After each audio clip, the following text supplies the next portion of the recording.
Good evening and welcome to the Smyrna Town Council Workshop.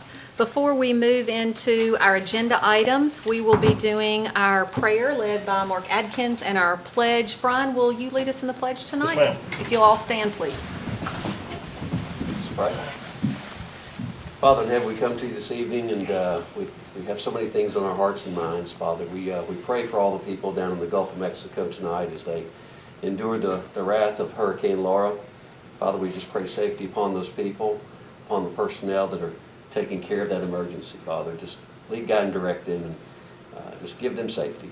Lord, we also want to lift up the Ray Lee family tonight, Father, the loss of Ray. And just pray for Peggy and that family, Father, that it's a huge loss in our community, and we want to keep them remembered. Father, go with us tonight as we conduct the city's business. Give us the discernment and the ability to make the wise decisions as we move forward.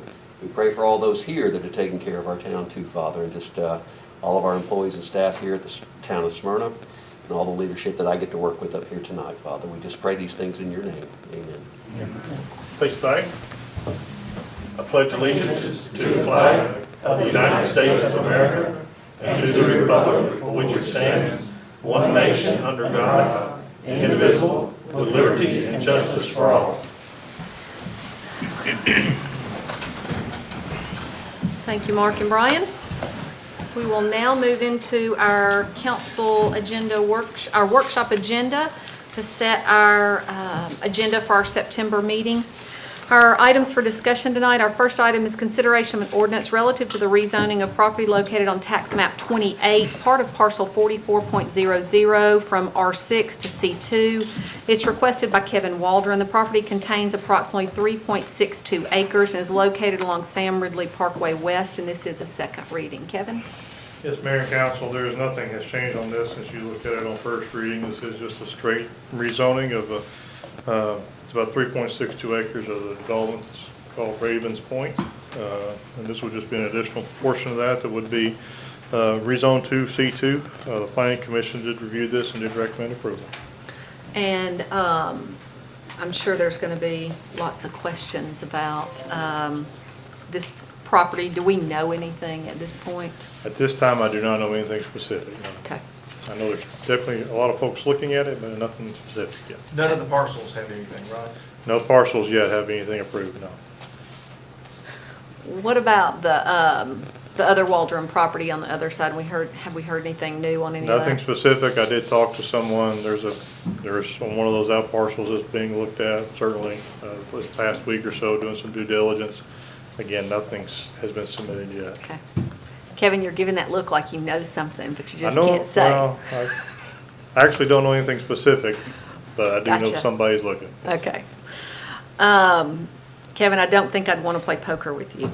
So, item 2, consideration of a resolution relative to a plan of services for the annexation of a portion of the existing right-of-way at Hickory Grove Road. Yeah, this is just the plan of services for the annexation. That's the next item on your agenda. This is just the annexation of the existing right-of-way of Hickory Grove Road, but we still, under state law, do have to adopt a plan of services. So the plan of services is essentially we will be providing all services to this area. This does lie within our water service boundary, so we would be providing all services. And the Planning Commission did review this and did recommend approval. Questions for Kevin on this? Okay, we'll move on to item 3, which is consideration of an ordinance relative to the annexation of approximately 2,030 linear feet of the existing right-of-way of Hickory Grove Road, and this also is a second reading. Kevin? Yeah, this is just the annexation for the right-of-way of Hickory Grove Road. It's about 2,030 linear feet. It's from Jefferson Pike north, 2,030 linear feet.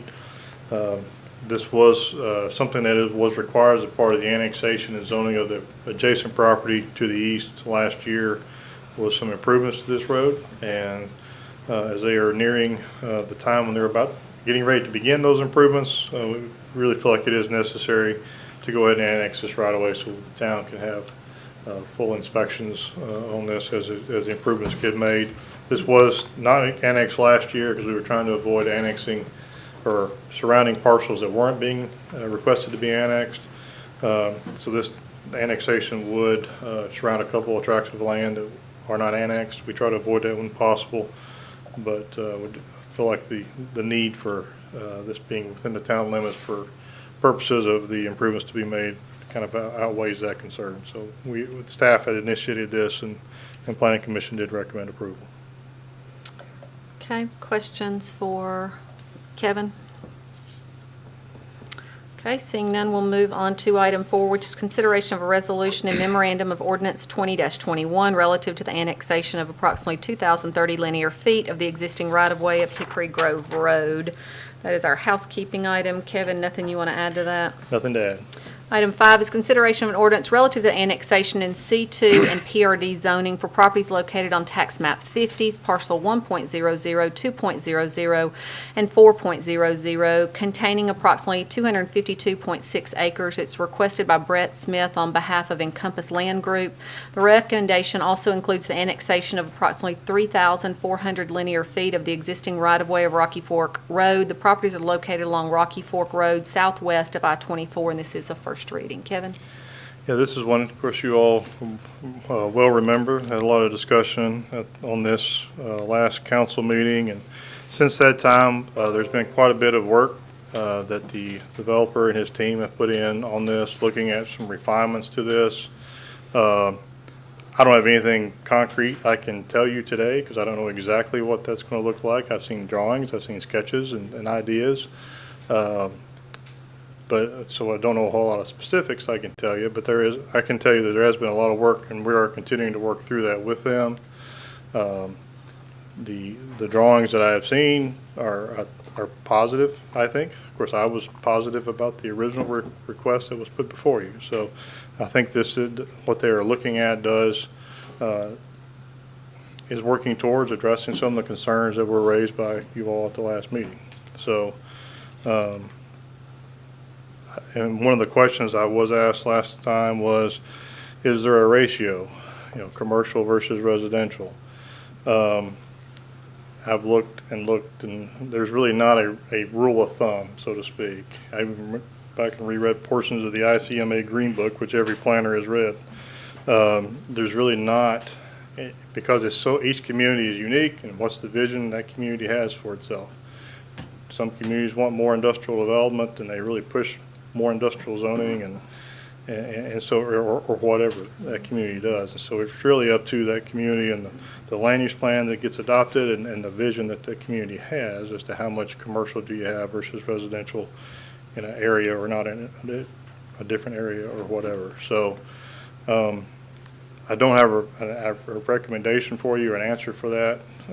I'll continue to try and dig and see if I can find anything, but there's not something a rule of thumb, a percentage of a development. I did reach out and did get some information. There's a development 3 times this size in acreage in Spring Hill at their new interchange.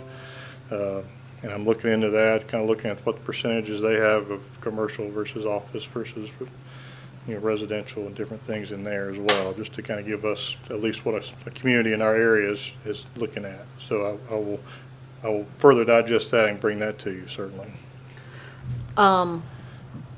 Based on what you're seeing, about how much, because about 500 feet was about the commercial going back. What are you seeing that they're looking at now? They are looking at extending that some.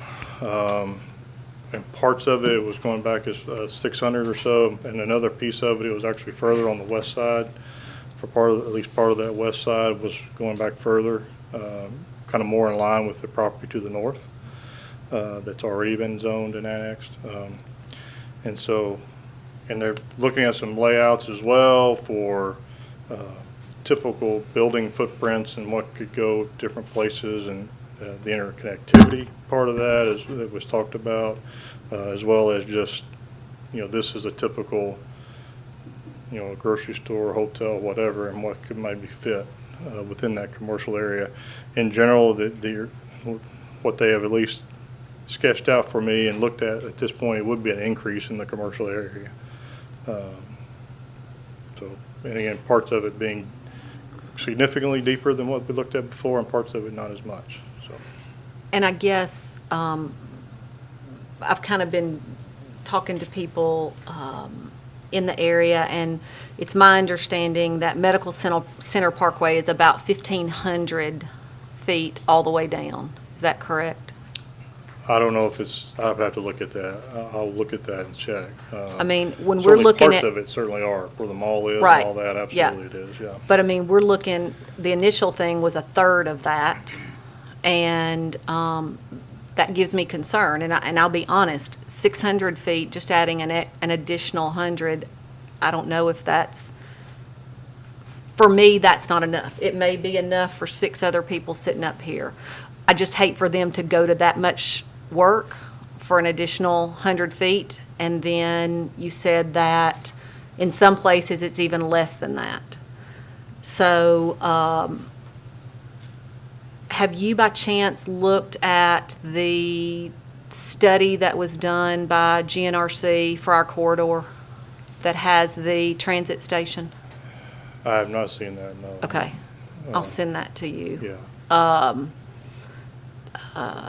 I know there was a lot of talk about Right. I-24 as the transit corridor. Absolutely. Certainly Yeah. remember that discussion, but I haven't seen the specific. Well, and I think when we're study. thinking about this, we also have to think about what uses are going to be best for us to be able to get an interchange at that exit or potential exit. And I just worry if it's almost all residential, is that going to get us the interchange? Sure, So, yeah. and I know connectivity and showing that it's regional connectivity, because don't get me wrong, TDOT does care about local roads, but that's not their main focus. And FHWA's focus is to keep traffic moving On on the interstate. Right. And interchanges keep that from happening. So we've got to have really great justification as to why an interchange needs to be put there. But has anybody else had any discussion or about other places or anything, any discussion you want to have? I've talked to a couple other places, and one of the things they indicated is that it's not unusual to ask for a traffic study before council passes it. And, that's one of my big concerns, is looking at, of course, the density and how many people there is, and how many could get out onto Rocky Fork Road, and then how many are going to be going back through other subdivisions, which are not really designed to be collectors or anything like that, that we would be sending people through residential neighborhoods to go to Rock Springs Road or over to Almaville Road also. I don't know, it's one of those things that I find is not customary for us, is to ask for a traffic study out in front, but when I talk to people from other places, they tell me it is completely customary to ask for that.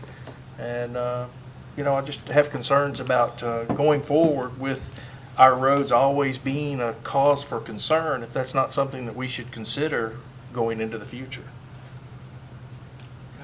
I've also had a few conversations, and I've been told by a developer that's developed several interchanges that you really can't have too much commercial, that however much you have will develop. So it really comes down to what kind of intersection do we want?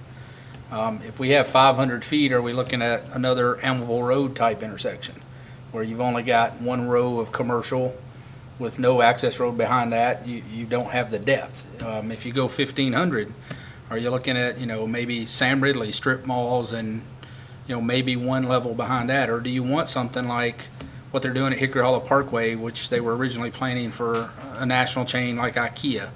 Several hundred acres there that they were planning to devote to that. Same thing at Salem Road, which Salem Road isn't real deep, but they've got, the Costco and the RV sales going in. Do we want to develop an intersection that's going to have a regional draw, a national chain or a national customer there that's going to have a regional draw from, so people may want to come there from Murfreesboro or Nashville? Or are we just looking for another interchange for our local community? And I think it's a question we all have to answer for ourselves, and I think that decides what the commercial looks like. If all we're wanting is another way to get on and off of 24 for the town of Smyrna, then maybe 500 is plenty. If we're wanting to develop that into more of a regional draw and an attraction for a national chain that may want to come and build an anchor for a Providence Place type environment or something like that, then I think we've got to look at maybe even more than this 200 acres. Maybe you need 500 or 600 acres of commercial. It just depends on what we want. And, I don't know if that's true or not. I was told by someone has developed several intersections that is, however much you have, will develop. Well, I can tell you this, from talking to TDOT and talking to FHWA, if it is only an interchange for Smyrna, it won't happen. Well, And we got turned down for that reason. Yeah, that's So- definitely a concern. I mean, TDOT told us, we're not gonna give you an interchange until you've done everything you can do at Sam Ridley and Almoville Road to alleviate traffic concerns. That's essentially telling us your local traffic concerns are not enough for an intersection. It's not that they necessarily don't care, but it's not enough for another intersection. Well, in addition, I think they want it to be regional to Williamson They County, do. and that's what the mayor's talking Yeah. about. We've sat and talked about that a number of times, so. Well, and Brian and Kevin have worked tirelessly on making That that. connection. A connection, and in some of the discussions, and I could not remember, is Eden Springs Road east on our major thoroughfare plan? Okay. Because And I think that that's- plays a big role Yeah, that's into definitely connectivity critical. as well. That shows that thoroughfare all the way from 840 on the east side, potentially all the way to 840 on the west side. Yeah. Or all the way to Franklin. Yeah. So, I'm honestly not trying to sway anybody one way or the other because I'm not real sure myself. I don't think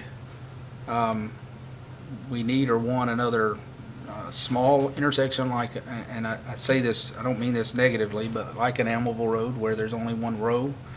But at the same time, I don't know if we want a large interchange that we've got to deal with either. So it's just something we all have to decide. Well, what's interesting, when you look at Emeryville Road, there was a piece of property in the corner there that's has yet to develop with any type of big box for over 20 years and maybe even more so. So I don't know that there's that it necessarily correlates that if you set aside X number of commercial zoning, that it automatically fills in, because if that were the case, there was more than enough for a big box grocer or retail at Amable Road. And at last I heard, that property had been purchased by a church to build a church there. And I know it went through several, I think, if I recall correctly, that there had been some issues with bankruptcy and some other things where it became bank owned. And you certainly could build a case that there were enough rooftops to support that. The other thing I think we have to look at is we're looking at one half of the snapshot. Another developer sent us in a study that went down 24, and it seemed like most of the growth went on the opposite side going towards town, where you saw the larger commercial, and then it tapered as you went away from town. So it's a complex issue, because to get the commercial that you guys are talking about, you've got to have rooftops, because boxes aren't going to come, because even if you play day tripper, they're not going to come. Yeah, I agree with everything you're saying, Tim. I think the only difference I see there is we're talking about this being a major thoroughfare to Franklin. And if that's, let's say it ends up being a 5-lane road all the way across Williamson County, that changes, I think, the development off to the west. It changes it some, I'll agree with that, and I think if you look at 96 as a model, which Yeah. does go from Murfreesboro to whatnot, certainly, as you get a mile or so away from the interstate, it dramatically tapers, but as you go toward Murfreesboro, you get the 1,500, foot depth and possibly more, because you're going back toward town. So, again, from what I've seen and what's been presented to me, is that you'll see a lot more commercial growth going towards. You'll see some immediately around the interchange, but again, to get the types of businesses that you guys are talking about, you've got to have the rooftops. Because they're not, I mean, again, it's complex, and I realize what everybody's saying. And there's not really a true formula out there that gets us to there that says, okay, here's the percentage mix. There's not. You can talk with different folks, anywhere from 500 to 800 to 1,500, and I don't know that there's quite the things that bear it out, but I would just caution us to say that just because you set aside a larger amount of area that's commercial, that it's going to develop, and then I would also caution to look at some of the development that's being touted as commercial is in fact industrial. So, And I don't disagree with what you're saying. The one thing I know is if you set aside less commercial originally, it is absolutely, the other part's going to build residential, and we can't go back and get any extra commercial. If we initially zone commercial, if for some reason that does not work out, it always can go back and be rezoned as residential, but it can't happen the other way. And, well, as long as they don't build. Right. right. But to your point, that nothing would come. This is a really good development. I'm not saying that, but it's also the first one that's come to us for these 200 acres. And that's what concerns me is it the right thing for this? And I'll be honest, I was hoping tonight we would have more stuff to be able to look at and to go over so that we could help give the developers some direction as to what we were hoping to have, so. Kevin, you mentioned a Spring Hill project is about 3 times this size. Have you seen anything there as far as what their percentages are for? That's what I'm going to Okay, dive you're into going to look that. into that. Yeah, And do you yeah. know whether or not that property, I'm assuming it's not yet been annexed? I believe it has been annexed. I believe it has. Of course, that interchange is further along. It's been approved. We're Right, working okay. toward It's such a construction. large tract, I didn't know if it had been annexed or not. Yes. So this But- particular parcel has yet to be annexed. Right. What hypothetically would keep this property owner from just staying in the county? Well, I don't know if they can develop without sewer or not, certainly. Well, Yeah, what- but. what I'm saying, if they found step system capacity, Sure, I mean. could then they just go all residential? It sort of matches up to me like our Jefferson Pike issue was, and I just think we have to think through that portion of it, because we certainly don't want to lose an opportunity here either. So I think we've got to find a formula that works for everybody up here and also works for that landowner and the potential for that development there, because I would sure hate to see that happen and not have any control over what takes place on the opposite side of the interstate. Based on the access road being put in the currently 500 feet there, how much would that take? How much of the 500 feet would that take? 50 to 60 feet, probably 50 would be the right of way. So we'd be down Assuming to it's a public 450 road. already. I'm sorry, We'd be down to 450 already. yeah, under that scenario, yeah. Okay. Well, as you gather that information, is that Sure. something you could send to us prior to? So we can Absolutely, kind yeah, of I- be having discussion? Again, I had some sketches that I received this afternoon and different things. I just hated to, I didn't want to dump it on you tonight. Absolutely. At the meeting. Absolutely, Your first yeah. time to see it, so, certainly I will again, we're gonna continue working through this. They're here tonight hearing what you're saying, so, and we'll certainly get that information to you when I have it. Will you also, if the interchange has to move, will you also kind of, based on their sketches, what that will do to that as well? Can you kind Sure. of give us that Yeah, information? and what they have worked through is they're basically are going with the, what was in the 2009 diagram that TDOT had already more or less agreed to, because they've actually talked to TDOT about different options for that, and TDOT basically said, go with that one. That's probably the largest right-of-way that would be needed, so that would be the, I guess and for their sake, the worst-case scenario.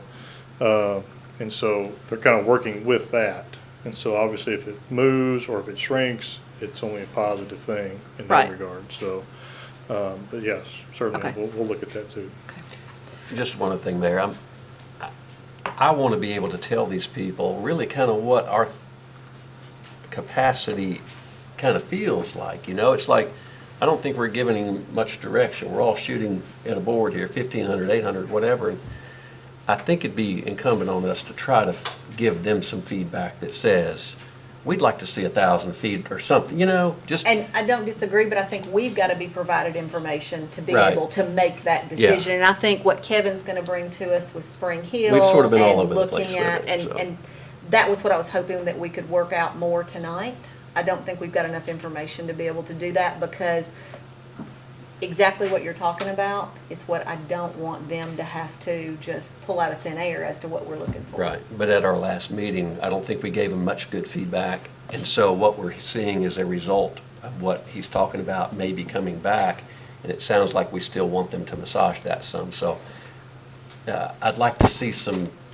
pattern of some sort. I know we need more information, but I think we're kind of shooting all over the place as to what we think we want. Nobody up here has really said this is what we want, other than we want more commercial. So I'm not disagreeing. I think we just have to give them a standard of acceptance that they can expect to see from us. That's my point. I think I'd like to see a study done on all of the area out there, including the other side of the interstate even, to see what is the highest and best use for the whole area out there. Not just this 250 acres, but the 150 acres adjacent to it and the other acreage that's adjacent to that also. I mean, you know, we look at it and we say that, what should the mix be? We don't know what the mix should be, but I'm sure that there's a large area for quite a bit of residential, but I just don't know that it's that close to the proposed interchange there, that it doesn't need to be still further away from it, that there's not enough property there to come up with a proper mix for the whole thing. But I wonder if we're capable of making that decision based on this one piece of property when it's more of a larger area to make a decision on. But like Mary Esther said, we got one shot at it right now. And we make the wrong one right now, we're stuck with it for all of our kids' lives.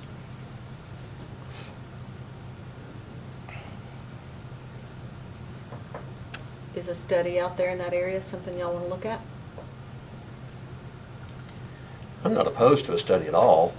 I'm really trying to lean heavily back onto the people who've studied it for a year and brought it to us in a comprehensive form that meets our comprehensive. I'm not saying I disagree with the study at all. My But point Mark, is, is comprehensive the right word there? yeah, I mean, comprehensive would mean all encompassing, but what we're talking about is 250 acres of it right here.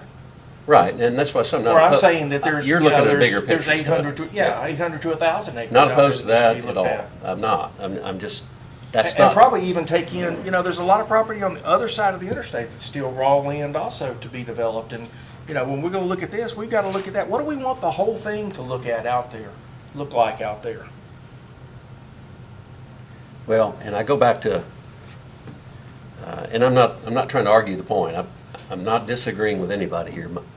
Probably my bigger concern is, what if we lose it completely Understand? while we were waiting? That's a concern, so. But I also hate to think that we jump into it and we make the wrong decision. not And I know, I'm and not I'm just, disagreeing. I understand. But that in 20 years, we look back and we say, we should have. Not you know? disagreeing at all. Yeah. I'm just, there's that other part that, you know, a landowner's free to do what they want to with that property of theirs. Absolutely. And as long as it meets this council's perspective and guidelines, that's the big thing. But there is that factor that we must keep in the back of our minds, that it could go away completely at some point too. So we mentioned that before. We dealt with that on the opposite side of town last year. You know, we had that come up as far as annexation out to 840. And did we want the county to control that or not? We chose to bring it in because we didn't want that to happen. That's my only, not fear, but that needs to be something that we recall, because that's an old farm. And I could almost be willing to bet there's enough good soils out there to develop it from a step perspective. You know, it's an old farm, it's been farmed, so not pro or against anything here, just it's an opinion, and that's all. I just want to make sure everybody's cognizant of that, so. You know, I think about the project that was brought to us last year out on Jefferson Pike. And, you know, large commercial area on one side of the road, but then at the same time, they also indicated that across the road, they were gonna put residential in over there. And it was like the whole thing had been thought through for the area. And I just, I don't know, I'd just like to see something that indicates when the next 150 acres, which is adjacent to it right there, comes in, that we can have a good idea of exactly what we want to go right there, or so that whoever's looking at buying it has an idea of what we want to see right there, so that we don't go through this same struggle again. Would that be an overlay type thing that you'd be interested in to see? I would say so, probably something like that. There's probably some bigger planning term than that for it, though. Well, I mean, and of course, we've done that in a big picture standpoint from the whole city with our comp plan, but what you're talking But about this is more needs of to a be more small finite, area, though. a more small area, more refined, detailed, small area study type. You know, a little bit There more. there was not a study done with the Jefferson Pike 840 though. We don't know what they did, they just brought that into us. Well, I mean, you know, it that's, wasn't like that was they- just an example, I mean, Well, I it's mean, but not. they didn't just bring it in and say, and lay it, they worked with planning and whatnot to come up with an approved plan. And I just don't see spending tens of thousands of dollars on another study when we've developed a comprehensive plan and it says, here's how we want to build out, and we've voted and approved an overlay saying, here's how we want to see this build out in the way of commercial and residential, and to say, okay, well, that's not, you know, that's not defined enough, so let's do another study. But our For overlay, me, we the kinda overlay, picked up- for me, the overlay was not necessarily everything around the interchange. It was the stuff leading up to the interchange. But we extended the overlay to to the Andrews property, did we not? We did, yes. And now we've already talked about extending the overlay to this as well.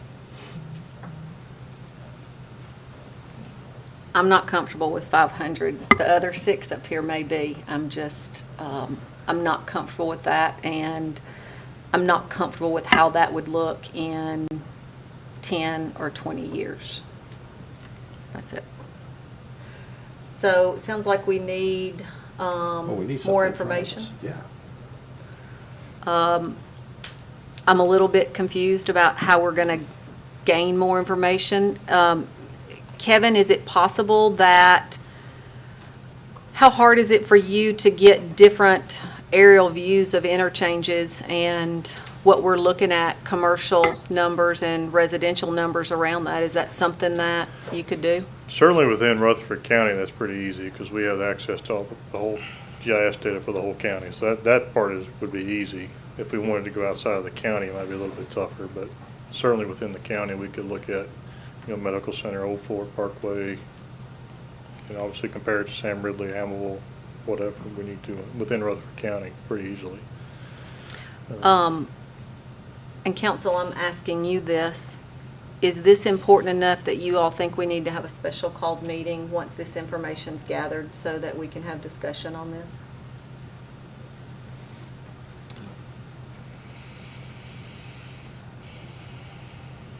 I think it depends on, you know, how long is it gonna take to get the information together that we're talking about, and I don't know.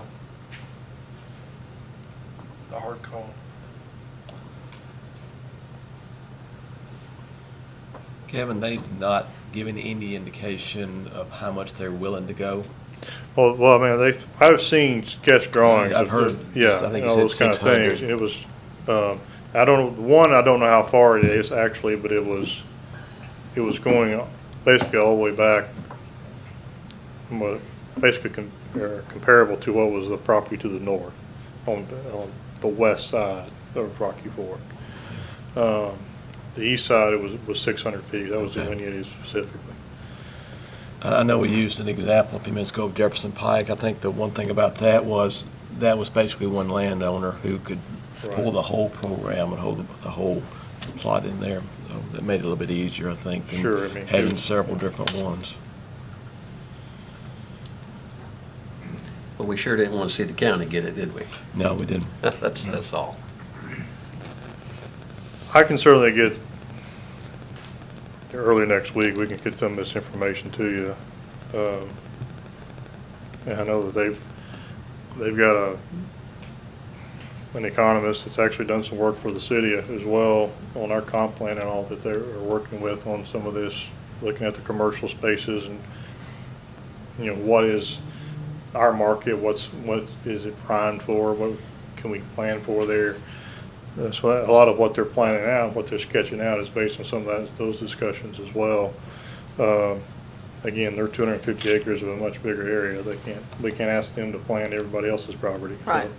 But they are, you know, looking at sort of their piece of it. Again, we can get that to you early next week. You do have you deferred it a month, so you do have it on your agenda automatically on the 8th. So, you know, you'll have to take action or something will happen that night, one way or the other. But Mayor, I'd be good with, if we want to have another meeting. I mean, we kicked this thing around the last time an hour or so, and we're really no further along than we were. I'd hate to see us get back in here in 2 weeks or whatever, and we're still kicking it around. I just hate not giving the developers any direction. I mean, and I don't feel exactly what you said. We weren't able to the last meeting, and I was hopeful that we would be able to do more of that tonight, and, so. Well, you don't want it coming back wrong, right? So that's fair to them to give them some direction. And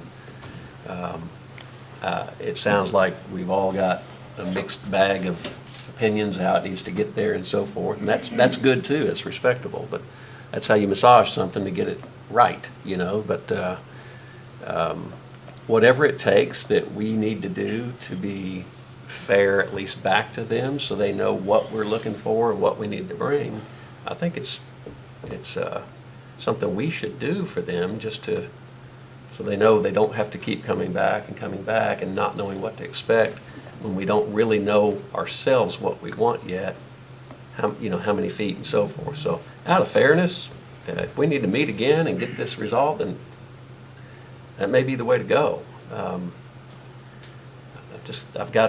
I've shared my concerns about it, and I don't want to see it go away. But I also don't want to just Don't want to get it approve wrong. something, Yeah, right, yeah. just to. I understand that, yeah. Okay, so what's the pleasure of the council? Just bring it back at the next meeting, or do you want to meet?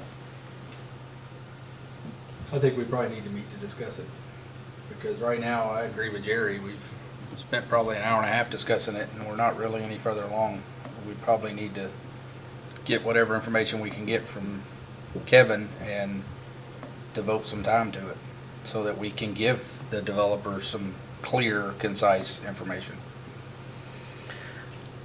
And Kevin, we're kind of putting you in a bad spot, because I'm not sure that we've given you enough information of what we need to be able to make our decision.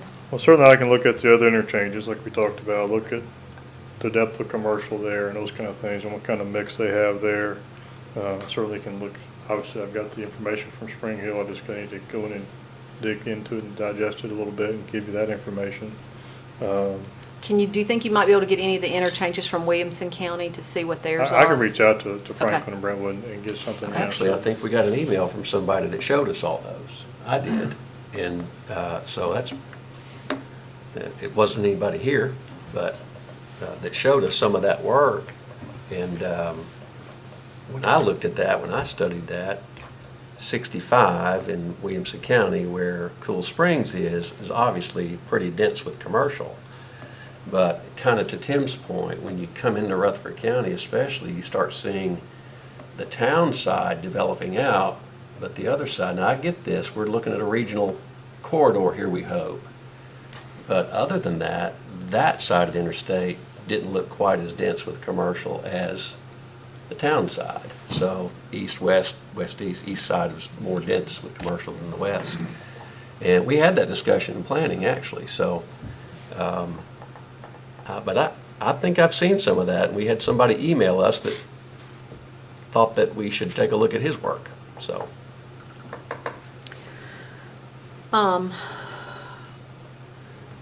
Brian, can you possibly look at, what do we need in regards to advertising? How much time will we need? Well, if we put it in the Post, it just comes out once a week. If we could do it in the D&J. If we want to try to do something prior to the meeting, do y'all have your calendars? If we want to try to do something prior to the meeting, so we possibly could vote on it on the 8th, it's going to have to be the first week in September. Which is next week, next week. So we'd have to put it in the D&J. Yeah. We could do that. Planning So Commission when is you next talk, Thursday. what day? I don't know, it'd have to be that first week in September. And y'all are already meeting on Thursday. Well, we've got planning on Thursday. All right. What time do you want to meet? Do you want an afternoon, or you want a morning, or, you know, next week? I mean, I think we need to give Kevin a couple of days to get his, Could we do it pre-planning? We just planning what day? Third or That's the something? The third. only thing I hate about that is if we're You in limit a yourself to- discussion and then planning starts at 5. You start whatever time you want, if everybody could, I don't know, I'm just throwing it out there. I'm out of town until the 2nd. So the third's your first day back. Yeah, I can do Okay. the 3rd. what about the 4th? 4th works for me. Does the 4th work for y'all? That gives Kevin, We got a 8:30 to Wait. 9:30 meeting, Mayor, on the 4th. If we could do it right after that, maybe do it 10 o'clock. Is everybody available? 10 o'clock on the 4th? say what? I can do lunch, I can't do it before then. I have Okay, so what time could you start? The only, like 11:30. next Friday is the makeup date for the United Way tournament tomorrow. The- This is Friday the 4th. That's the makeup. Yeah, day. that's Is the it? makeup Oh, date. that's the makeup date? And it's not looking good for tomorrow, so. What's the makeup day? The 4th. Don't say you can't play. He can't. He can't. It doesn't matter what day it is. Mayor, if we do it on the 4th, do we have to bring birthday cake? What'd you say? If we do it on the 4th, do we have to bring birthday cake? I don't know anybody who's got a birthday on the 4th. Oh, is that in your calendar? You got that already down? Boy, I gotta get with Jerry, or I get in trouble. We've got that meeting on the 3rd, Brian. What time's your meeting on the 3rd? It starts at 9, but it may go, what? I'm gonna say till 11. I'd At least. For sure say till 11. But I mean, we could do, what, 1 o'clock? Yeah, we could do 1 o'clock. What, On the Raquel has 3rd. yours on Thursday the You have a meeting on the 3rd, starts at 9? Is this, we also have a meeting that starts at 8:30. Is it supposed to go to 9:30? No, it's been, We've that was moved moved to that. Friday. That hasn't been moved on my calendar, okay. 1 o'clock on the 3rd, is that the time we're looking at? 1 what, o'clock, I mean, how does 2 everybody o'clock, feel 1, 2. about that? I'm good that afternoon up until planning, so. 1 o'clock on the 3rd? Okay, Kevin, does that work for you? Clear as mud.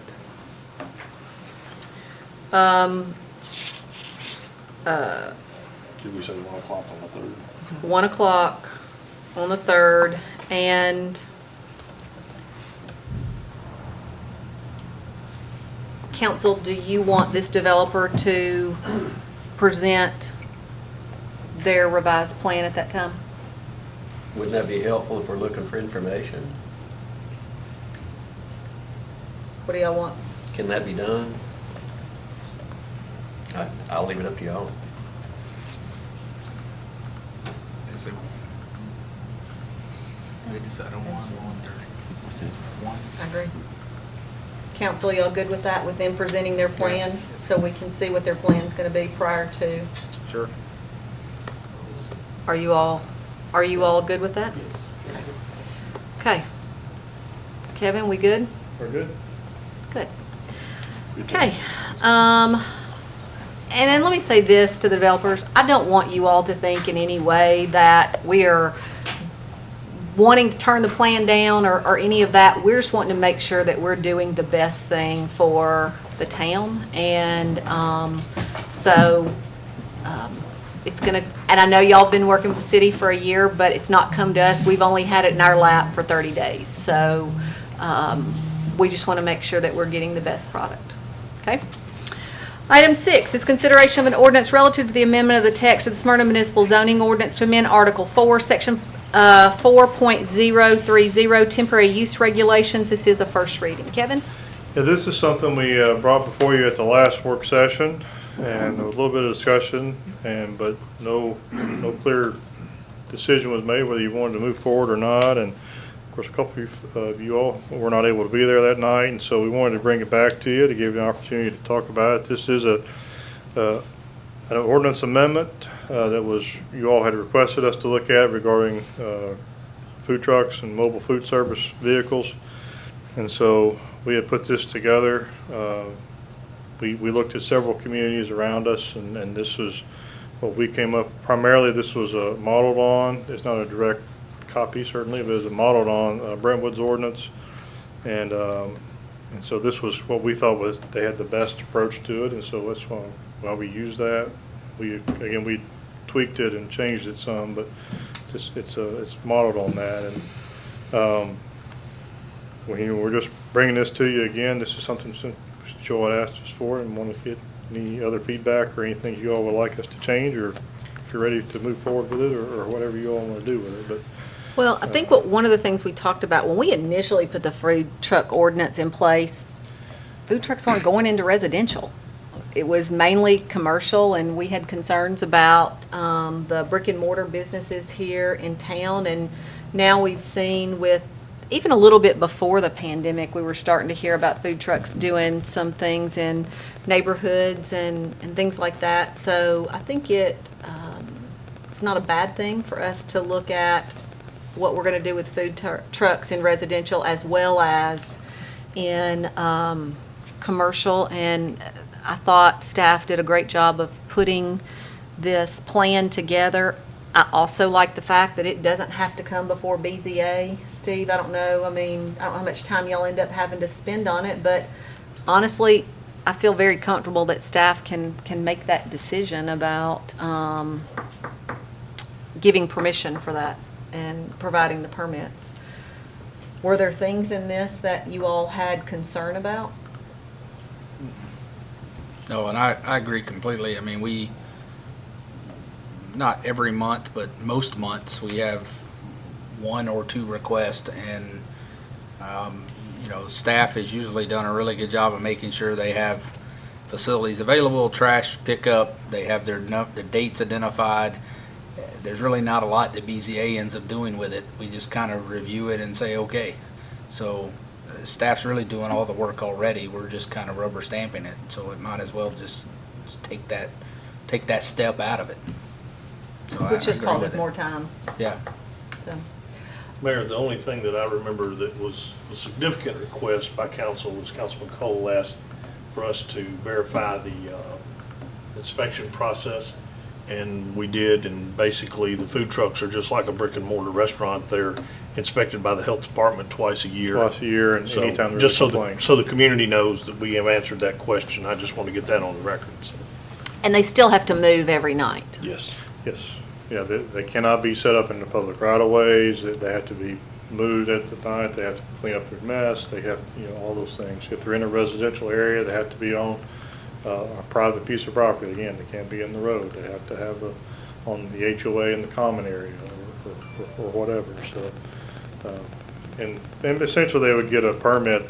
They'll pay a fee. They would not be paying to go to the Board of Zoning Appeals anymore, but they would be paying a fee to operate within the town, similar to a business license, even though they can't require a business license, but we can require a mobile food service permit. And then if they have a rally, which is more than 2, they would have to do a separate permit for that as well. Are you all good with moving forward with putting this on the agenda? A question about what the fees, we've got $200 annual fee, food truck rallies, more than two, a separate permit, and the proposed fee is $300. Is that $300 to hold a rally, and then each one of those trucks must also have their own? They also must have a permit, yes. So if you have 5 food trucks at the rally, the fee is $300, but you've already collected $200 from each one of the other. To operate, because so it would have to be someone who has already either had a permit or they'll have to buy a permit to be at the rally. Gotcha. And of course, that would be an annual permit. But then the $300 if some, and we have 1 or 2 of those a year, usually. And those, of course, they've been going to the Board of Zoning Appeals. Usually those are one-day events, and they bring in, there'll be multiple trucks in one location. Thanks, sir. So logistically, how, if we vote on this at the next meeting, how will you give them a certain number of months before this actually does get implemented, or what? I think What's the plan on with that? what we're putting in place, it would be an October 2nd reading. To me, I think we make it effective, because we're looking at a January 1st kind of annual permit after January 1st, you have to get a new permit, just kind of make it effective January 1st. Because we've had some folks, we had one at the last BZA that got approved for several days between now and the end of this year. So I don't want to charge them and make them have to pay to get another permit. So that's how I would probably say, maybe we make the ordinance effective January 1, and then by that time, we can have all the permitting in place, the applications and all that kind of stuff. We good? Great. Item 7 is approval of the terms of and authorization for the mayor to execute a contract extension for the roadway patching repair contract with Sessions Paving. Hey, Tom. Mayor and Council. Last year, we went out to bid for our annual patching and repairing and awarded that to Sessions Paving. This is a 1-year extension to continue having them provide that service to the town. Questions for Tom? Okay. Item 8 is approval of the terms of and authorization for the mayor to execute a 1-year contract extension with Mint Condition to provide janitorial services to various town facilities. Thank you, Mayor and Council. This is, 2 years ago, we had awarded the janitorial services contract with, to Mint Condition, and I believe this should be, correct me if I'm wrong, I believe this should be a 2-year extension, but I'll check on that before council and make sure that that's correct. Okay. Okay. Item 9, approval of the terms of and authorization for the mayor to execute a contract to purchase salt from Morton Salt under the State of Tennessee contract at the Rutherford County rate of $81.66 per ton of salt. Hard to believe we're talking about Yeah. snow. Last year, we only used about, I think, 10 tons on some bridges one time, but it varies. The year before, I think we used about 700 tons. So we have reserves for 350 tons under our contract with Morton. That doesn't mean that we're limited to that amount. We can't get more if necessary, but this is just an agreement to hold the rate of $81.66. And we're kind of revising the contract to where with TDOT, it's a 3-year hold on that price rather than having to come back every year on it. Okay. Questions on this? Just curious, how many, on one of the big trucks, how many tons did it carry?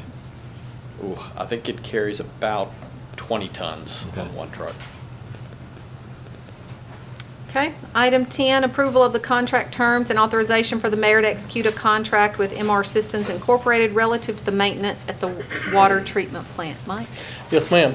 This is for annual SCADA maintenance at the plant and controls programming for the software system. Questions for Mike on this? Okay, we will put that on the agenda. And item 11, approval of terms of and authorization for the mayor to execute an interlocal agreement with Laverne, Murfreesboro, Eagleville, and Rutherford County. Brian, are you taking that? Do not have that tonight. Hang on just a minute, let me pull it up. I apologize. It's the one with the EMS, I'm assuming. I don't Yes, know. this is, I apologize. Yeah, this is the EMS agreement.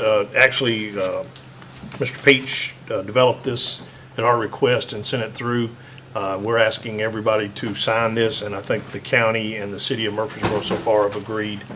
So we're asking the council to also give consideration since we were the ones that asked for the document, so.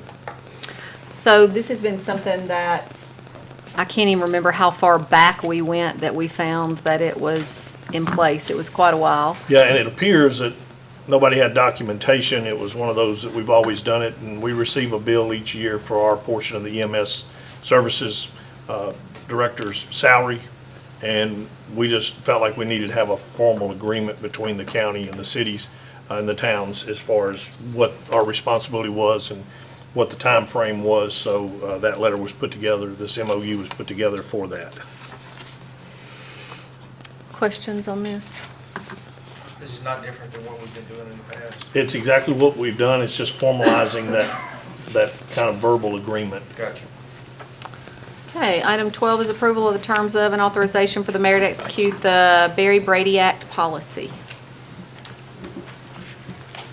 Okay, how are you? I'm good, thank you, and yourself?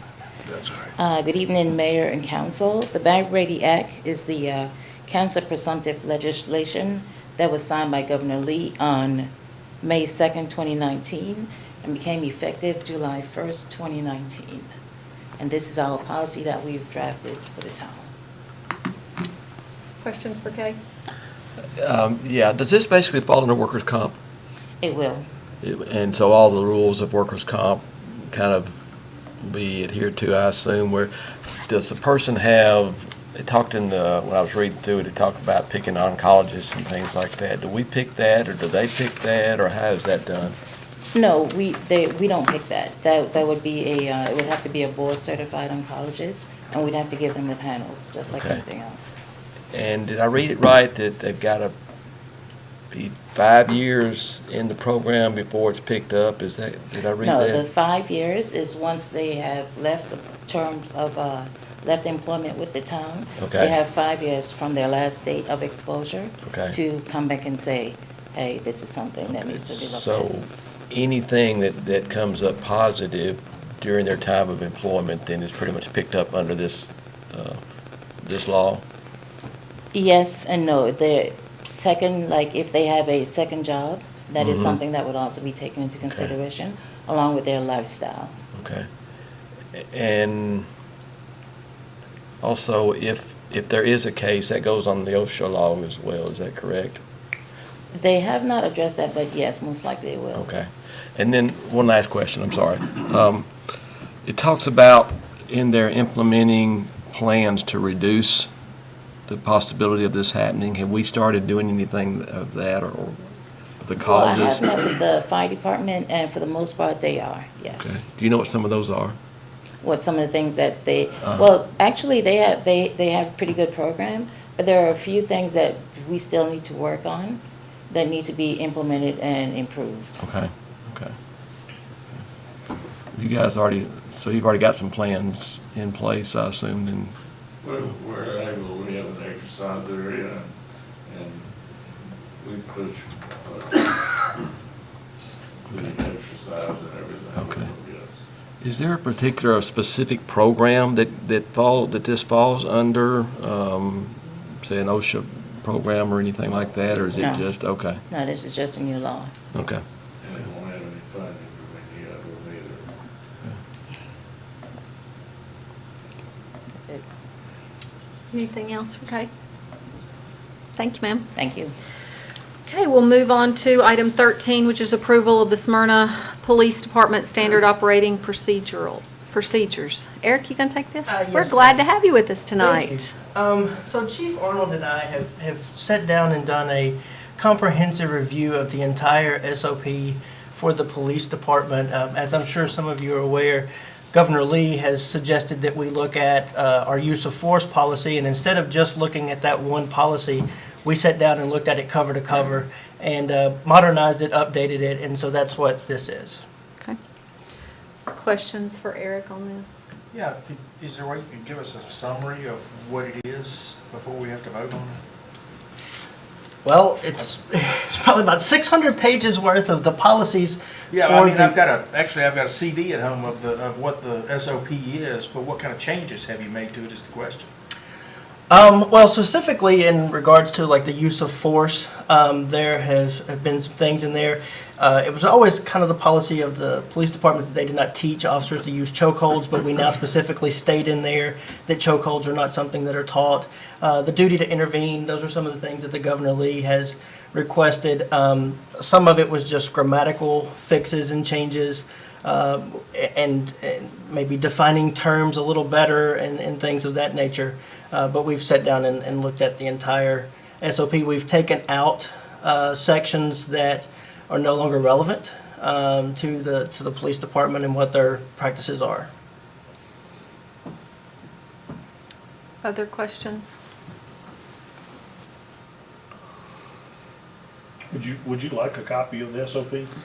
No, I've got a copy of the SOP. But the new I'd one. really just like to see what the changes are from the old one to the new one. I was kind of thinking a Like the summary of fact- changes. I mean, I've never seen the whole SOP. I've seen pieces of it. Yeah, But we there's can get you a nothing really copy in of the the full packet, so- SOP. I would like a copy. It was my understanding that there was a Small and copy detailed. that was emailed out to everyone yesterday. From I didn't. It would have come from Mr. Spearman.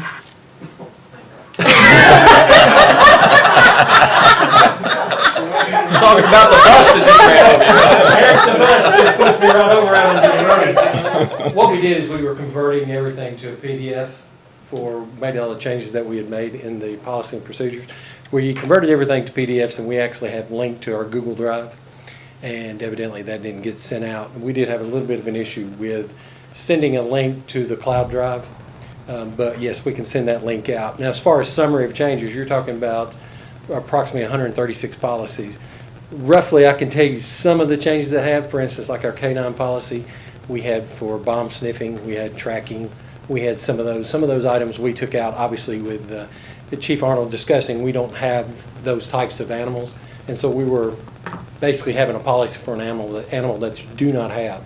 The use of force, pit maneuvers, every policy we went through to make sure every policy was current, accurate, and one of the things that stressed Eric and I both was we were, in some of the old policies, we referred to certain TCA codes. We wanted to verify that those TCA codes were still active.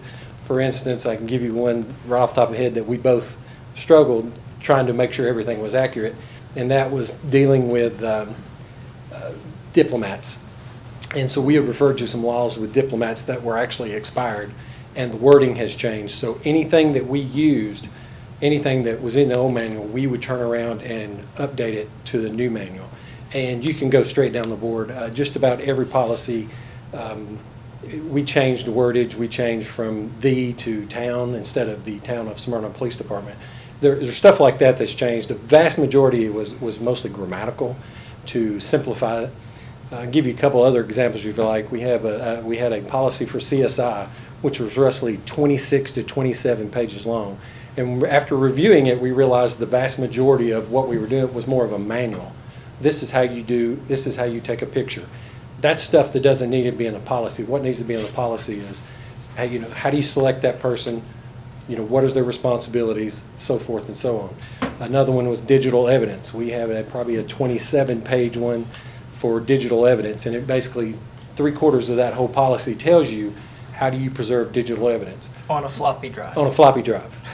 And so stuff like that has to be updated, obviously, to reflect, and there's a couple links in there that go to the TBI, or the FBI's hyperlink, so to speak, for how to preserve digital evidence. Well, that stuff is updated probably every 6 months, and we were updating to make sure we had the current information. So we carved out everything that's manual. For what I mean by that, it sounds like a procedural manual on how to do X, Y, and Z, and that's not something that you really want in a policy and procedure manual. So there's a lot of changes in those specific ones that were very, very lengthy, and what we did is we took out unnecessary manual-driven items, grammatical items such as that. In the past, and I don't know if y'all have this, if you do, it may be something that some would like, I would. Do you have the red line version of what's been taken out? I do, yes. Yes, Eric has the red line version. So could we get the new one as well as if we chose to look through the red line version? Is that Yes, something? and what we can do is we can convert your red line version almost to a PDF. Our one fear is we didn't want to send out a document that was very changeable from Google Docs, obviously, because Right. we have it pretty much all over and over and over and again. And so again, we were having a little bit of difficulty with the link because of the massiveness of this. Okay. Again, you're talking 130-something policies. And Eric did a wonderful job with us. We actually reworded some stuff. There's some stuff, renumbered our policies for like fiscal procedures. It was a 5 or 6 page policy for fiscal procedures that matched the town's policy. So why do you have it in 2 places? And so there's a lot of that as well for like wellness, employee wellness. Well, we mirrored in the policy originally, you mirror the town's policy. Why is it in 2 different places? Because if the town changes, we have to come back before the council and change the policy. So it's good to have a reference to that policy, and that way we've got one document instead of having to change it all the way down the line. But yes, we can And send when was you- the last time we changed it to this degree? 2015 was the last version. Okay.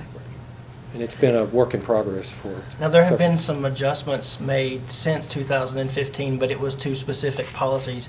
There was not, as far as I can tell, a comprehensive review of the entire thing. Okay. And I will tell you, in the red line version, some of the numbering would not be the same because there are some policies that were removed, and the entire policy was removed because it's just something that the department doesn't do any longer. So the red line version, you may find that the numbering will be different, but the title of those things, you'll just have to look for the titles to match up as far as the new version and the red line version. Okay. If that's not something that's too hard to get us as well, I'd be interested to see Very both of easily those. done. Okay. Any other questions? Okay. Item 14 is approval of terms of and authorization for the mayor to execute an agreement with Randy Button and Associates for appraisal services for the Jeannie Lane project. Yes, Randy Button and Associates have done appraisals for us in the past, and this is just for them to do the same service for us for the Jeannie Lane project. Questions? Just only question, do we have an idea how many tracks that's gonna be? It looks like it's based on number of tracks, and I was just curious, is it? I think it's. Is it 6? 6 tracks, I believe. Five. Okay. Yeah, I think it was 5 or 6.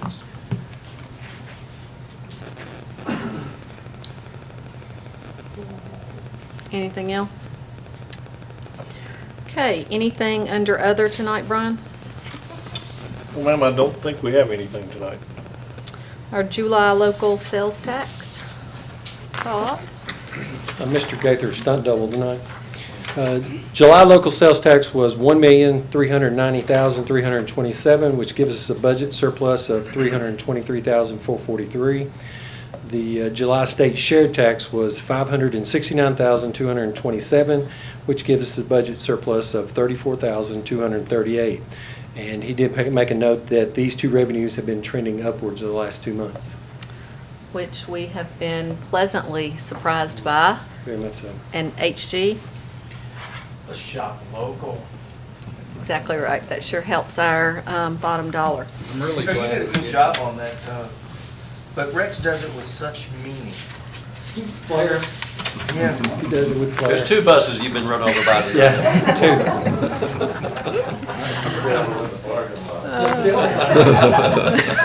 2. Okay, so it is down to department updates. So I'll start at the back of the room. Hal? Nothing? Praying for no rain tomorrow. Me too. We've been practicing so hard. Our team's been practicing so much. I thought you were going to pray for us when you did prayer tonight. I don't think God's going to answer that prayer. I really don't, but I'll ask him in the morning. Thanks. I will say this real quick.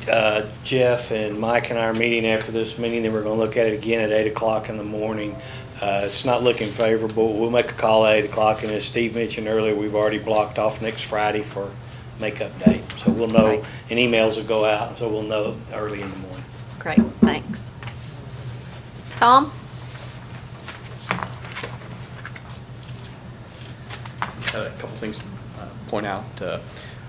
Just got, Brian and I have been working with GNRC and TDOT to see what we can do about the shortfall in the money for the ITS Phase 1-2 project, and just found out the other day that we were awarded $1 million for a CMAQ grant, 100% funded, so we can continue with that project, moving it forward. A couple of things I want to just be aware of. I'm working on some TAP grants, some transportation alternative projects, basically sidewalk projects around town. So at the next council meeting we have in September, we are going to have a resolution to be able to submit those TAP grants. Also, we're going to have a quick public meeting just before the start of the meeting so that we can officially check the box that we did have a public meeting for TAP grants. Great. That's it. I want to thank you and Brian for all you did on working to get that additional money. I know that you all put a lot of work into that, and we really appreciate that. Tom did the heavy lifting, so. Great, thanks. Charles?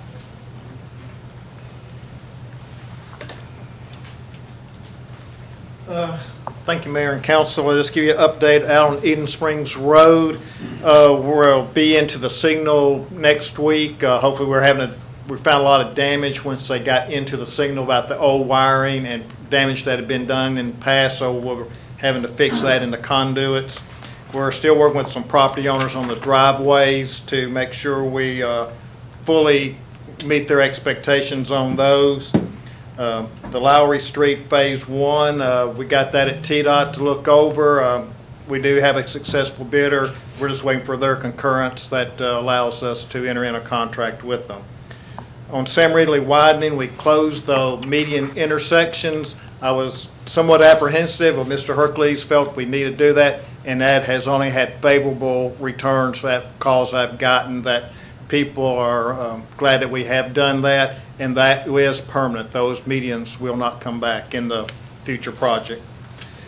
And the Lee Victory Park entrance, we had a meeting with our designer on that, and we're looking for a spring 2021 bid opening on that, and that will be the connections from Nolan's Road into the park. So we will have that second entrance. Is there any other projects? Thank you. Thanks. Mike? Moss?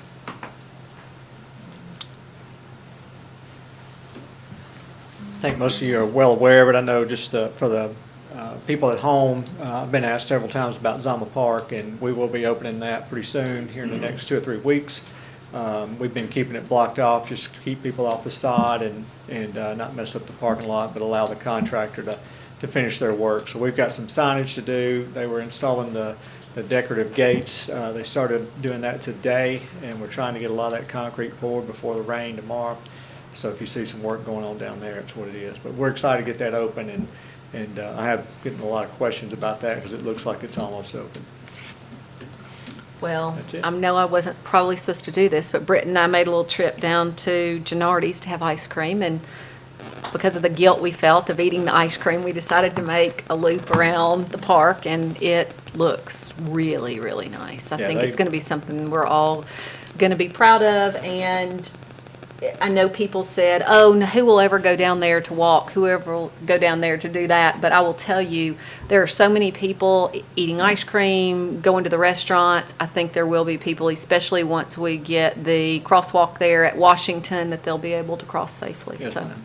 It's a neat area. It And is. the contractor, Brian and I've talked about this, has done a great job keeping it clean Yep. and paying attention to detail. So I think it shows up in the work.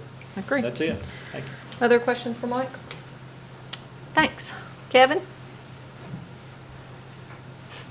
I'll talk quite a bit tonight, but I will just say again that we're still very busy, got a lot of work coming next month or next week to the Planning Commission. Several items will be coming to the council as well. We're still having people contacting us, looking at projects. I met with someone this week on the small project, it's a residential project, but there's still people are looking continuously, seems like, for projects and looking at doing things here in town. So we're still staying pretty busy. Great. Questions for Kevin? Thanks, Kevin. Mike Strange? So we have been continuing to wait patiently for TDOT to get us the core permit for Jefferson Pike. We received it, and we are moving forward with the SRF funding. That was one of the holdups with SRF.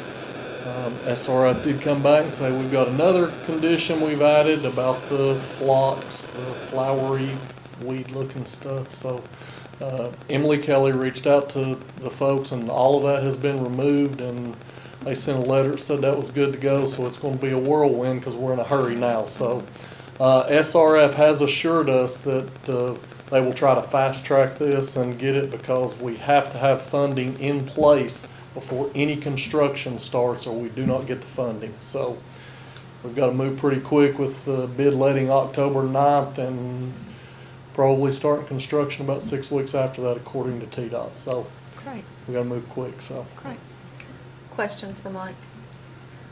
Mike, we've not seen you in the meeting since the death of your mom, and we just wanted to tell you how sorry we are and that all of us were thinking and praying for you during that I time. really appreciate all the prayers and thoughts and everybody reaching out. You know, that I thought about that while I was sitting here earlier.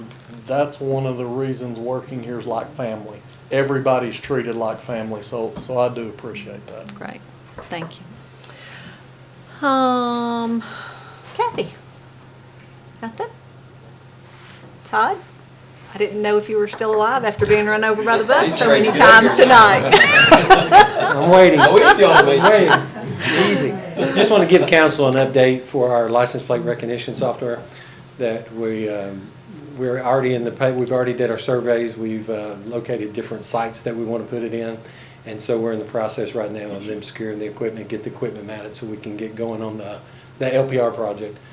But it's moving along pretty quickly. Like I said, we've identified all of our interchanges and all our locations, and we're hoping that within, I think it's 3 weeks, we hope to have everything up and rocking. Great, it's exciting. Questions for Todd? We can't tell you where it's at. Anything? I Okay. can't tell you the location. No, I'm just kidding. Okay, thanks, Todd. Jerry's got a key, it doesn't matter. Chief? Don't have nothing No? to say. Okay. Miss Diane? The only thing I have is, as of this morning, we've already issued 50 new business licenses. How many? 50. Wow. Pretty good, good. So people are wanting to come to Smyrna. It's a great thing. Was anybody, is anybody out in the hall? I didn't know if anybody was out No, there. there's No? not. Okay. Brian? Mayor and council, I do have a couple of things. I had the pleasure of attending the opening of the Amaville Farms Dentistry, but it's not for animals. It's the Amaville Farms Dentistry, so. So is that the Aminal Road exit? Amaville Farms Dentistry, so somebody asked me, so they do animals? I said, no, that's not what that is. But Todd and Kathy and I had the pleasure of attending their ribbon cutting. It was a lot of fun, and I know what y'all are thinking, the just don't know cats, all the things I bring up about animals, so. I do have also to present to you tonight on behalf of the Smyrna Fire Department from the Tennessee Fire Service and Codes Enforcement Academy. I think this is a great honor for the chief and our staff. You know, we talk about training all the time, but we received this certificate of appreciation where we had accumulated 9,448 hours of student contact in FY 1920. It was presented this 22nd day of July of 2020. So we're continuing to use that service and to accumulate the hours of training for our people. So that's something we're very proud of. I sent an email out to the council. Very proud to announce tonight over the Channel 3 that beginning about a week ago on Channel 3 that we are actually providing children's programming at 9 a.m. and at 3 p.m. I don't know if any of you have had a chance to see it, but it's some really cool stuff. So we're doing more and more on the programming side of Channel 3, so it's not just, you know, the placards flipping over and the music playing. We're trying to find ways to engage our community. We also added the state of the town video, and we're getting. Did we look at the YouTube? Yeah, 430, 250. Okay, on it, 250. That's all my mother. That's all your mother? But you know, that's a 56-minute video, and we're getting good use of it. I've seen several people post on Facebook that they appreciated us sharing that with them and sharing that information. It's playing now on Channel 3 as well, so I just wanted to make you aware of that. Also received an email Kathy forwarded to me from our internet that Thanks for the curb upgrades in Rosemont subdivision. My boys and I love them. Signed the Rosemont cycling team, but it's some of those little yellow dimple pieces of plastic that we love to talk about, and we saw all over Japan, those kind of things. But people do appreciate when we do those upgrades. And the last thing I have is I have an email that was forwarded from Chief Culberson from Ronnie Beasley from Laverne. As many of you know from our CAD reports, we had the opportunity to support Laverne in a pretty massive fire at the co-op about a week and a half ago. They were very appreciative of our people. I think we ended up sending 2 different trucks down to support them during that time. And, that mutual aid between our communities and working together is what makes us who we are. So it speaks to the character of our chief and our department, and I appreciate them always being willing to help. That's all I have tonight, Mayor. Great, thanks. Eric, anything? Actually, Jeff texted me and told me to remind you folks, or let you folks know that he had completed a training on open meetings and Robert's Rules of Order for the Arts Commission. Great. Perfect. And we just want to say, we hope that Jeff's dad gets to feeling better soon. And I know that he's been watching. He's texted me a few times as well. So, Jeff, we hope things go well. And Mr. Peach, we hope you get to feeling better soon. Raquel?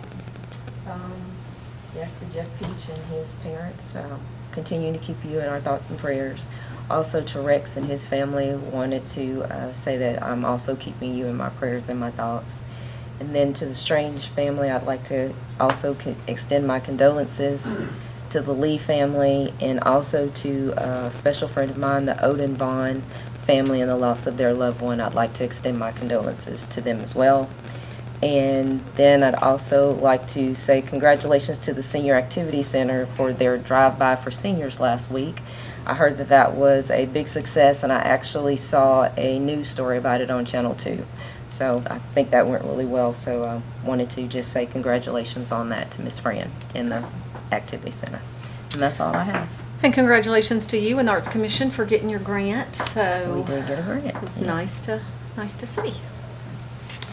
HD? As has been mentioned, prayers and condolences going out to the Lee family. Ray was a icon in our town. He served on various boards for the town over the years, and when I was a youngster, I can remember my parents taking us out we would visit out at Kedron Church, and of course all of the Lees are out there, but Ray was one of them who always would make you feel at home. He was a good man. He was a very good man. Everybody be safe over the next day or so. It sounds like we're going to get some rough weather. And continue to be kind and continue to shop local. That's all I have. Tim? Yeah, I'd like to add my condolences to the Lee family, Peggy, Mike, Rex. You guys have been in my thoughts and prayers. And we are family up here, and it hurts when something happens. So just want to let you know, you guys have been there and you'll continue to be there. For the folks on the Gulf Coast, I've been there with my daughter 2 years ago when hurricane struck Panama City in Mexico. The devastation is nothing like you've ever seen until you actually go there. So our heartfelt thoughts and prayers for the folks there. And that's it. Thanks. Jerry? Yeah, like everyone else said, Mike, we certainly sorry for your loss, and the Lee family as well. Worked with Ray at Bridgestone for a long time, knew him before that, so certainly our thoughts and prayers. I do have one question. Do I have to pay royalties for playing a Beatles song over the air or not? I just got a text message about that. They're asking us to send them 35 cents. It was a small portion. I think you're super cool to have it as your ringtone. I knew it was coming because I heard that first note. Oh gosh, I started reaching for it. I couldn't get it quick enough. You weren't fast enough? No. Steve? I also like to add my condolences for the Lee family. Tracy Lee and I went to high school together, so I know the death of his father has been tough. So Growing up and going out and buying mulch and, spending some time out at the farm out at Anvil Road was a highlight. So Mr. Lee will be missed. He always treated me like just another one of his kids, He'd smack you in the head if you're doing something wrong and give you a drink if you're thirsty, so good guy. We've got a couple of tournaments that we've had, the adult tournaments. Give you kind of an update. The last one we had 70-something teams, almost all from out of town. I was told that 48 different states were represented by the players that were here for that. We have another one coming up in October that's a regional tournament. We already have 45 adult teams signed up, and only one team is from Middle Tennessee. So the investment into the volunteer park and to our ball fields in general is paying dividends. It may not be directly money to the town of Smyrna that we see in a check, but the gas, the food, the hotels, the money that these teams are spending while they're in town for the weekend is significant. And so, Mike, I appreciate the work y'all have done. Nothing but positive comments. Everybody loves the facilities they've been playing in. We've had people say that this was their first time playing at Volunteer Park since the changes, and they're already working with us to try to get tournament scheduled for next year. So it's been very, very positive and well worth the investment. I think there's a lot of people that say Parks is not a profit center. It's not designed to make a profit, but the benefit back to the town and some of the studies that I've seen, one tournament can generate several $1 million in revenue for local businesses in the town. So thank y'all, council, for help supporting those projects, and thanks, Mike, for the work you've done. So, Great. Marky Mark. Chief, while you're taking pictures, just thank you for being a good neighbor to Laverne. Appreciate that. I know they would reciprocate that. I'm going to pay for that one, sure. I know Chief Arnold's probably outside, but they've reacted quickly on an incident that took place in town a couple of weeks ago and issued warrants on that as well. So I want to thank our police department, for detectives, for reacting quickly and the work they do. Praying for the families all mentioned. Mike, yours, the Gaither family, the Warren family, which is part of the Gaither family, Hillary and her family, and especially for the grandson, Drew. And we just pray that some healing takes place for that young man. He's a 13-year-old teenager, and it's just tough. It's tough on their family, too. And everybody's mentioned Ray Lee. I did my opening prayer, and we want to continue to keep Peggy and that family in our thoughts and prayers as well. On a brighter note, I guess, my son turned 33 yesterday, so my baby is 33. I'm not going to tell you how old I am. I got about 30 years on him. So, Mr. Peach, hope you get well. And I know you're probably going to mention your husband. I'm going to leave that for you, but No, I'm not. you're not? Well, congratulations to Britt for 25 years in the Sheriff's Department. And that's a long time to serve somewhere, and he's a good one. So Yes. I want to congratulate him and thank him for the work he does in our community. And last but not least, because you won't brag on yourself, Mayor Reed has been nominated for the Athena Award, and we're proud of her and the work she does, and we're hoping that you get recognized proudly. I know you will, and we appreciate you and the work you do too. Thanks, Mark. That's all I have. I appreciate that. Couple of things. Mike, I think you said it best, that the town very much feels like a family.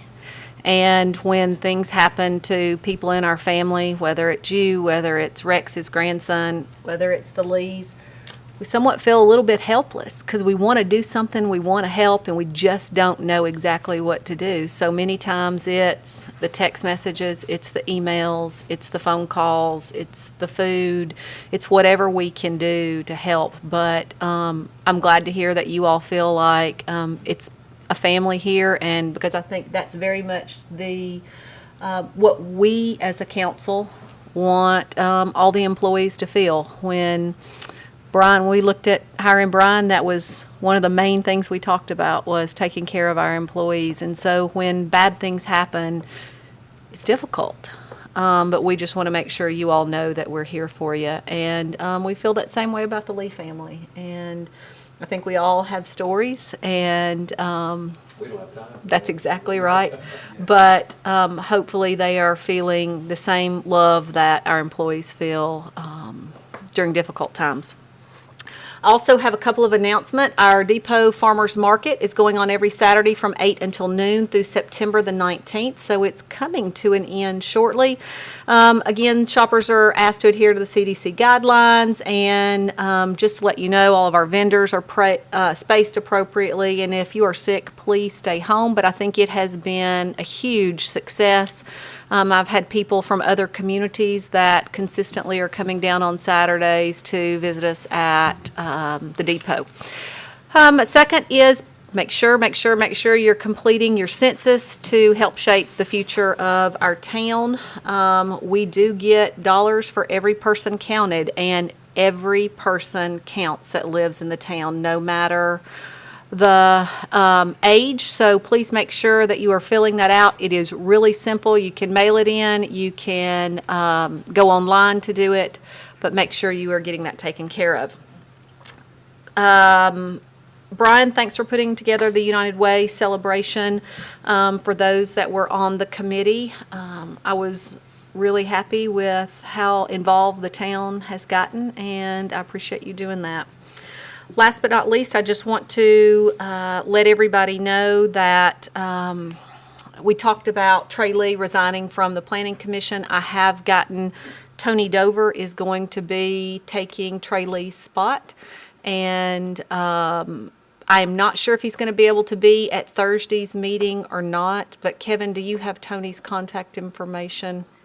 If you can get with Tony and get everything set up, I think Tony will be a real asset to you guys on the Planning Commission. He's got a really good background, and I don't think any of us would doubt the love that he has for our community. So I think Tony will do a nice job with the Planning Commission.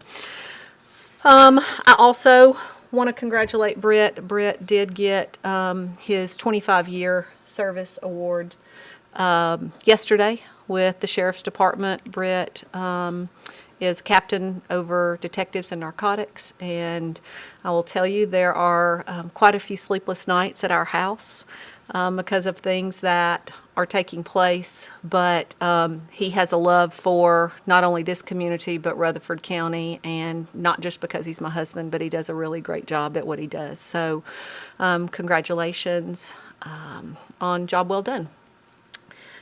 Anything else to come before this board?